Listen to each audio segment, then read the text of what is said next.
Hi guys, Dave at the HumbleTrekker channel. How you doing out there? Beautiful morning in creation today. Going to be doing a review today of a rucksack, the Swedish Army Stridssäck 2000.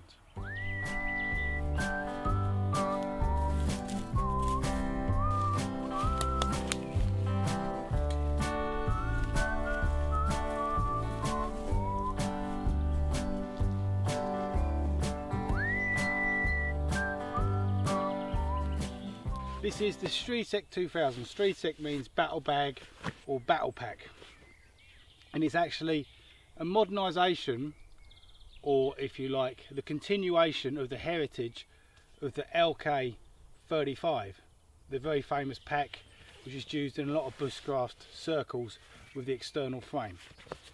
It's 35 litres, it's made out of 600 denier nylon. It's a simple bucket construction like its original forerunner, the LK35. It doesn't have heavily padded straps, reasonably padded straps, better than the LK35, and there's an unpadded waistband. Internally there's an aluminium frame which I'll be opening up later and show you all the goodies inside.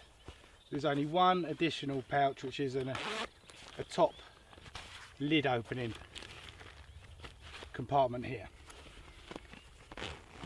So that's the basic introduction. Let me show it to you being worn. I'll give you my opinion of it, and we'll also look right inside and dig out the frame so you can see how that looks, and I can show you some of the design features which we've actually followed on from the LK35 into this modern version of that pack. Let's go for a 360 before I discuss the load bearing qualities of this pack. See how it's riding there,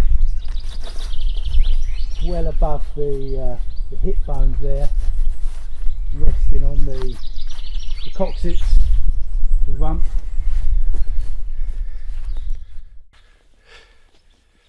See on the side angle there how it's riding on the waist strap. I can get my fingers in there. I've got about 15 kilograms in the pack at the moment.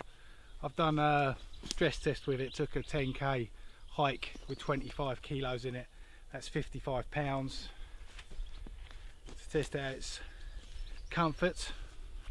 It's not a review sample. I've not been sent this to review. This is a personal purchase because I like the look of it. So with that in mind, let's discuss its pros and cons. The shoulder straps are broad, they fit me nicely. They're not overly padded, that's for sure, but for the type of pack it is, or what it's expected to do, being kind of a budget, I got it on a very good deal actually. I got it for about $35. But I've seen it in other places online and it's going for much more than that. It's going for around about more $90. I think for $35 it's a good pack.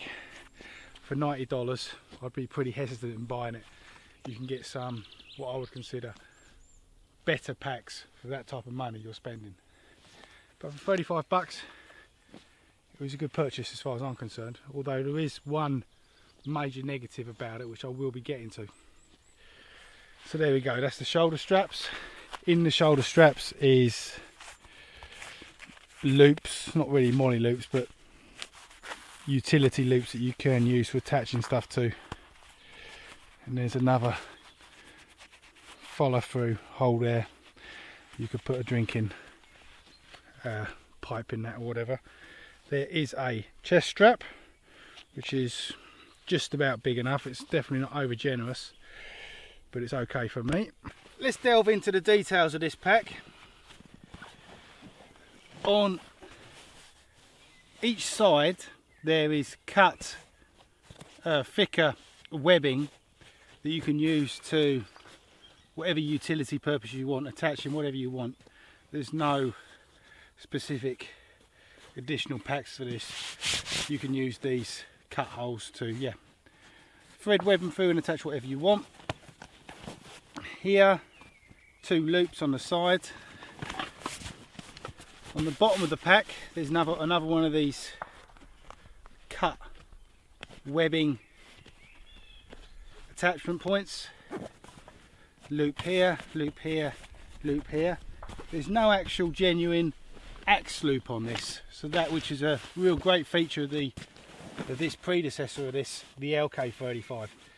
But you could use this as kind of an axe attachment point. Of course, corresponding other side, you've got the cut webbing, loops here and here. The bucket pack closes with these straps with standard plastic clasps. And to open it up, you see the final row of webbing here, which you, like I said, you could probably jerry rig an axe attachment going from here to here if you really wanted to get an axe on it. Now this is an interesting part. This thing I always thought was really cool. In my small world, I'm entertained by things like this. If you remember on the LK35, I had those funky drawstring attachment closures. I don't know, got no idea if these got a real name, a specific name. And you see that what happens is you get a little ring there which you push through. And on the original LK35, these were made out of metal. And they've actually taken the same design, but they've put it into plastic. Pretty cool, right? There's 2 drawstrings at the top for closing your pack. There's like an expanding lid here which can fill right up to here, and this is, let me say a bit about the size of this. This is 35 litres, described as 35 litres, but if this is 35 litres, that's a hell of a big 35 litres. It's bigger, it's definitely bigger than the LK35, and it's bigger than other 35 litre packs I've got. So it's a nominal 35 litres. It's actually, in my judgment, a very, very generous 35 litres, let's put it that way. So the nylon here can be closed, cinched down like that, and then you've got an additional security to cinch it all down with this part here. And then of course the lid just flaps over. On the back you've got, I've got loads of junk in here, loads of stuff, knives, multi-tool, bandana, fat wood, toiletries kit if I need to, you know, got to go out here, toilet paper, pocket knife, lighter, another knife that's coming up for review. So you've got a pretty generous top flap pouch there, good quality zip. It's not got any maker's mark on it, but it's got the big large teeth. Let me show you. See, it's got the large teeth, so nice. It means it's not going to get filled up with snow in the winter. Obviously a design feature, design necessity in Sweden. And there's a simple carrying handle here, and there's a place to put your name tag in. The back, simple. Let's get inside it and show you the actual aluminium frame. There's nothing whatsoever advanced about the inside of the pack. It's a pure bucket. Still got some stuff down the bottom, but that's okay for the purpose. So let me pull this down a bit so I can show you the actual frame system. There's a Velcro closure here, and then the actual frame, or the comfort, comes in two parts, I guess you could say. There's one foam backing which goes to the very exterior of the pack, which rests against your back for comfort. You see it's about 10mm thick, maybe not that, maybe about 8mm thick, which you also, I guess you could use as a sitting mat or as a pillow if you want to take your whole pack apart when you've stopped hiking. And then it's got, instead of like the LK35 having the heavy external frame. This pack comes with a aluminium frame which is curved to fit your back.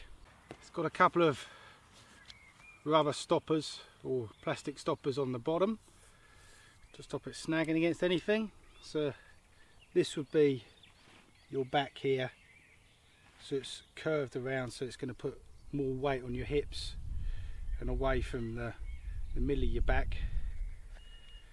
And that's it. It's not got any complicated attachments in the pack, it just slips into that sleeve.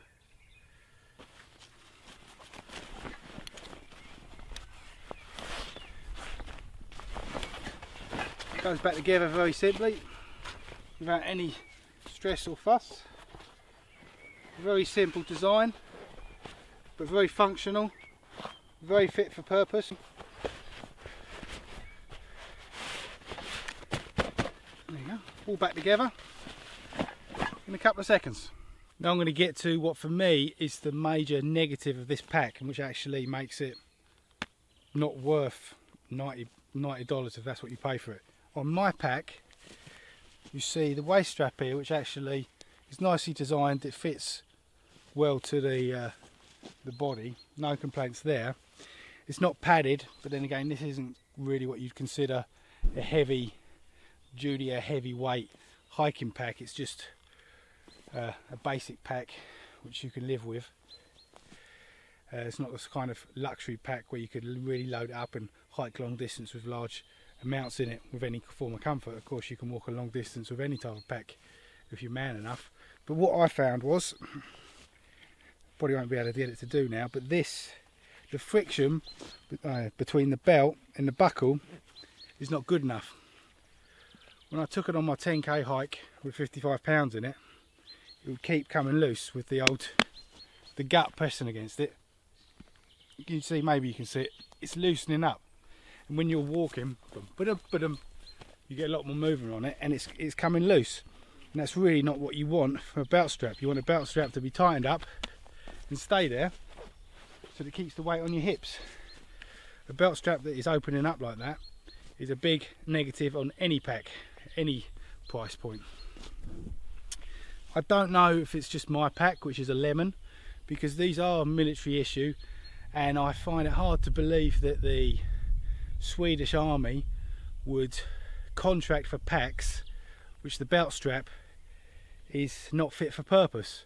And this is virtually a brand new pack, and straps always loosen up over time. They don't get tighter over time.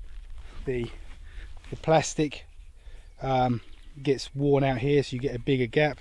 The strap becomes less frictional, so you get less friction between the strap and the lock-in part of the strap. So maybe this is just a lemon from the factory, bad quality from the factory, or it's just a bad batch. I don't know. Thanks for watching, guys. Hope this video's given you an idea, a full rundown. If you're interested in purchasing one of these Stridssäck 2000, the Battle Bag 2000, the upgrade of the LK35 traditional external frame pack, now with an internal aluminium frame. In this video we're able to show you all the ins and outs of the packs, so you can make an informed decision before purchasing it if you're interested in it. It's a basic, no nonsense pack, well built, well put together, good materials, practical functionality, but badly let down in my case with the waist strap, which I've now put on twisted. Put it back together. So everything gets a pass mark, everything gets a big thumbs up, but as a totality, due to that slipping waist belt, not really such a great final result. But like I said, maybe you can find one with a better waist belt. Maybe mine's just a lemon from the factory or from a bad batch, because I can't believe that they would have produced so many of them without noticing that fault in it. Thanks for watching. If you're one of my subscribers and a regular watcher, thanks for all the support. If you're new to the channel, check out a few more of my vids. If you like what I see, get down, smash down that subscribe button, and I'll see you all next time.